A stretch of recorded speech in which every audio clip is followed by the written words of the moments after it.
We're here for a hot, action-packed week of the Juice Box, man. Again, number 20. We got some powerful hitters in winner's side of top 8, man. So I think we're going to go ahead and start with Ashton versus Ravenking here on Pokemon Stadium 2. This is Young Link versus Ike, man. And I got to say, this is very interesting, potent matchup. And then something that Ravenking is definitely strong in, but at the same time, he can definitely lose just because of the characters themselves. Yeah, no, I mean, Ravenking does have a lot of experience when it comes to people like Skittles. Wow, that's a huge start. Like I was saying, against Skittles and Colonies as well, but we saw Ashton actually knock out Colonies leading up to this, as well as Yez, knocking out Yez earlier in pools at winter semifinals. So, I mean, Ashton's been making a hell of a run today. Yeah, this has been a really good run, and honestly, just Ashton to get here has had to go through Defoe, the Shulk player, as well as the Colonies and the Young Link ditto, and then 8-Bit Man to make it in the winner's side top 8. Ashton, a very solid Young Link, has been recognized online a lot. And I believe he's in the crews and everything like that, so definitely seen him around. And I believe Ravenking actually did forfeit a match to a Young Link in the last crew battle. But what I will say is, you have 3 stocks to 1. This is looking like a wrap, honestly. Yeah, no, this is already a really strong start in game 1 here. Maybe it might just be nerves. I believe this is Ashton's first time making it in the top 8. I could be wrong. I think we've seen Ashton make a good run before. I'm not sure if they quite hit, the benchmark here for top 8. But man, Ravenking is just running all over him right now. It's actually kind of rough. That's big damage. Yeah, this is massive. Oh. This is actually disgusting. 93%. He's looking for the finish right there. The down tilt into back air setup was what he was looking to close out the game 1. So Ravenking, man, playing with a lot of fire. It's been a while since we see him in winner's side of top 8. So shout outs to him, man. I believe he just went through Dark Falcon and Apollo Kage and Yosefu to get here, man. So he's had a crazy round of projectile characters. He's ready for this. Oh yeah, no, I mean, when you look at the characters he's already played against and the caliber of the players that were there, I mean, no offense to Ashton, but it just seems like Ravenking's just ready coming into this. We finally see Ashton getting on the board here, taking a stock. That's good stuff. But again, man, it might just be a little too late in this game 1. Right now, I think just try to gather as much data as you can, try to figure out Ravenking's habits. But yeah, just do the best you can. I mean, Ravenking showed up angry, man. He hasn't dropped a single game this entire tournament, and he's not stopping. And right there, that's going to discontinue that streak. I got nothing to really talk about there. What was it? That was what, 2 minutes? He's had 6 opponents before this. So this is the 7th one. Of these 7 opponents, he's had 6 zoners and Crom. Look at this. Simon, Richter, Snake, King DDD, Lucas, Crom, and now Young Link. This is absolutely insane. Not dropping a single game yet. Ravenking is on fire. Yeah, no, for sure. And I mean, I'm sure Ashton would like to try to get this win under his belt as well. Again, like I said earlier, he 2-0'd Yez, and Yez is kind of like the other big Ike. So, I mean, when you already beat one and now you're kind of going against the other, you think maybe, hey, maybe I got this in the bag here, but it seems like, again, like you said, Ravenking's looking like he's angry. He's playing with a whole lot of fire. That game 1 was pretty lopsided, but we're going to be getting into this game 2. Looks like we're going to Battlefield. I wonder if Ashton has a new game plan already, or if Ravenking's just going to continue this rampage. Yeah, while he did 2-0 Yez in pools, which is very impressive, the playstyles between these top Ikes vary significantly. Ravenking has a more patient playstyle, and he's way more well-versed in the Young Link matchup. I understand that Yez definitely is one to struggle against someone like Skittles, whereas Ravenking, last time he fought Skittles, gave him a clean 3-0, so Ravenking is ready and patient for this.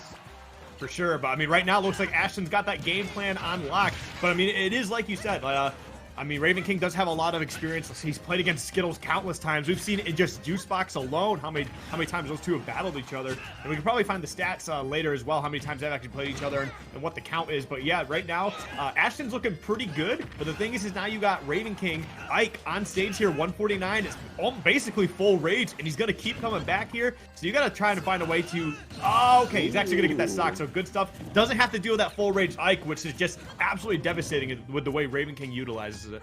And this is so interesting. I mean, honestly, the simulation is just about complete here because he's literally just rocking the Skittles color right now. But beyond that, what I will notice is this is actually usually a Ravenking counterpick stage. Ravenking goes here when he loses games to Skittles, but now we have Ashton going to Ravenking's usual counterpick.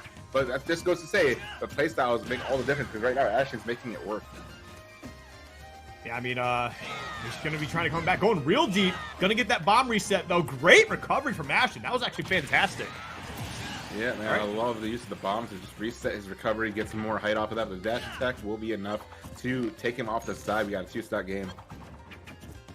Yep, and we're going to be continuing to push through this here. I mean, it's only 26%, so it's really nothing when it comes down to it. And, like, Ike, really just a couple hits. Actually, that's a huge opening right there. All of a sudden got the percentage lead.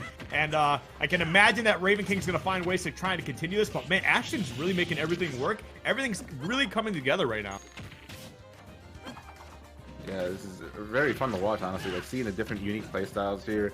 And, oh, man, gonna try to just pressure the shield right there is Ravenking. This is a pretty even game. Young Link doesn't really have any options to KO right now unless he gets like a hardcore read, whereas Ravenking can just apply all this space around him. All right, there we go. Yep, trying to keep that pressure on that top platform. That's exactly what a lot of Ikes like to look for. They like to keep their opponent, especially a character as light as Young Link, they want to try and keep them up in the air, like above that top platform. They can use it to extend that combo, and that up air, absolutely vicious. Not quite at this percentage, but like a little more damage. That's a stock gone for sure.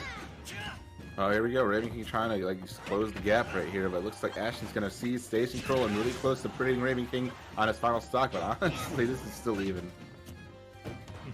We'll see where it goes from here. Okay, gonna throw out the eruption, not gonna connect. But great recovery to the top platform, though. Not having to worry about any of the projectiles or possible setups until that boomerang into the arrow there. And now he's got to deal with this bomb. Going to be able to get back just fine to the ledge. But, geez, Ashton's looking for these setups. Oh. He's getting them pretty well. Wow, down tilt and waiting for the option. I think he could have got a true follow-up there. But regardless, he still got stage control out of it. Now he's got Ravenking at 185 forward throw, or Nair will be enough.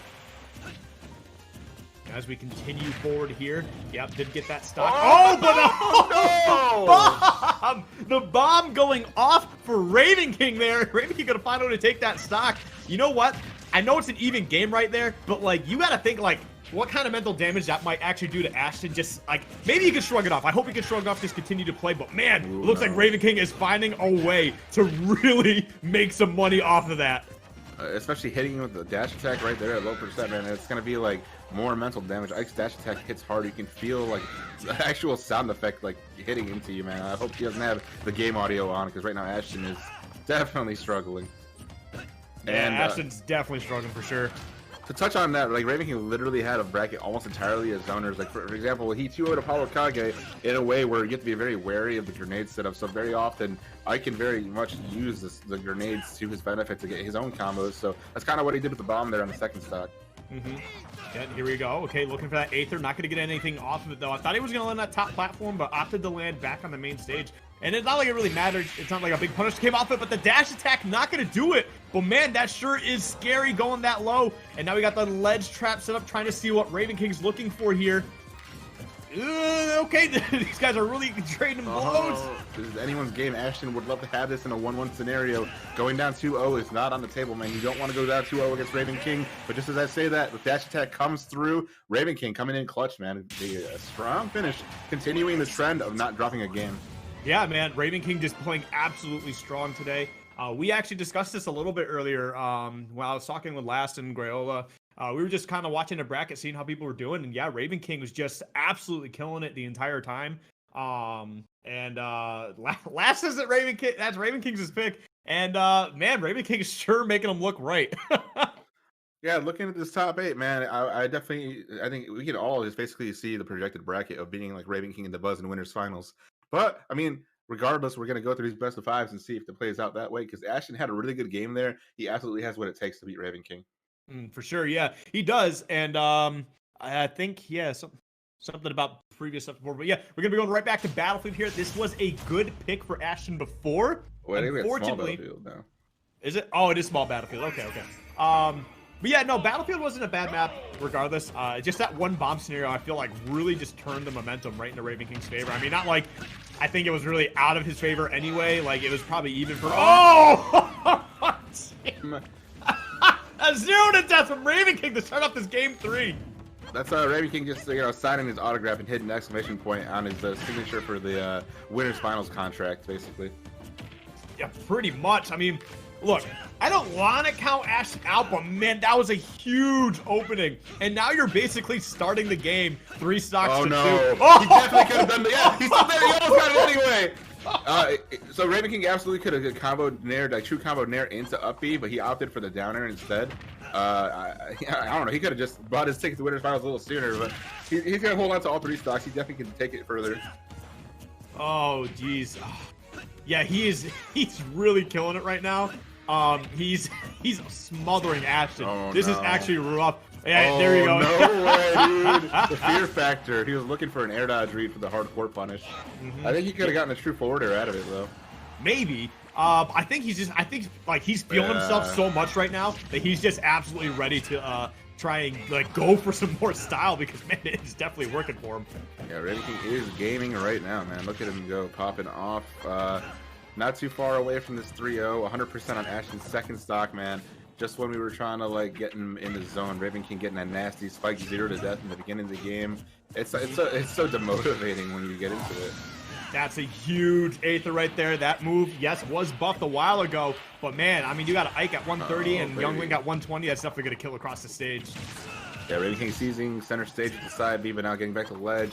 Up B to get off me. Only 11% off of it, but still, he's going to hang on with that good DI and forward throw. You always want a DI for forward throw personally, because up throw still won't kill, even on Ike's big body. Yeah, great projectile usage from Ashton there, just to continue to harass him off stage. Ravenking just kept trying to go for the quick draw and getting punished for it. That was a good bit of damage, too. See, that down tilt still even confirmed even as high as like 180, 190% there. So I definitely think earlier in the set he had another opportunity like that. Let's see, Ashton, he can definitely bring this back from behind, but he needs to basically hit 2 nasty stocks in a row. Yep, and he's looking for that down here once again, trying to go for that hard spike, trying to get a little bit of extra style points to cap off this set. And yeah, man, I don't know. Ashton definitely made a good run today on the winner side, but I think this is pretty much wrapped up. I think they're going to the losers right here. I think it's just kind of waiting to... Oh, almost got the dip once again. Yeah, man, Ravenking just trying to just wake up the entire stream, man. He heard I was taking a nap. He's like, Rickles, wake up. Are you watching this, bro? Ooh, he's trying to go for that Aether there as well, just to get that landing on stage option, getting that reverse to just shoot Ashton right off to the blast zone. It's in about 91%, 92 now. Yeah, Aether towards the ledge will definitely wrap this up. Like, what if Ravenking dropped the game? Wouldn't that be funny? I mean, I don't really see him doing it, but ooh, maybe, who knows? I think he might have cursed it. It'd be hard to curse at this point, man. It's like, Yeah. look at him. Oh, look at him trying to shut the door. Yeah, he's definitely trying to get that down there once again. He's certainly looking for it. He's looked for it like, what, 5 or 6 times in this game alone. Oh, beautiful stuff. Oh, he's going to kill him. I thought he lived. Yeah, here you go, man. Even stock, even game. We have a chance. Toon Link, or sorry, not Toon Link, Young Link advantage can definitely rack up the percent, but still, but it always just takes Ravenking to just breathe on him. Like, any hit from this point on should be, like, ripped. He's fine. Yep, he's going to be able to make it back. Okay. No, and out for the out tilt for the roll option. Down throw might kill soon. Like, the next grab might kill. Quite possibly, but right now we do have a Young Link with some raids on here. So, yeah, like you mentioned, a lot of good damage can come out of this. Yep. It doesn't matter. That backer going to clean that right up. Way too much extra credit, way too much momentum. Ravenking with a 3-0 finish, man. Still not dropping a game this entire tournament. Moving on to winners finals.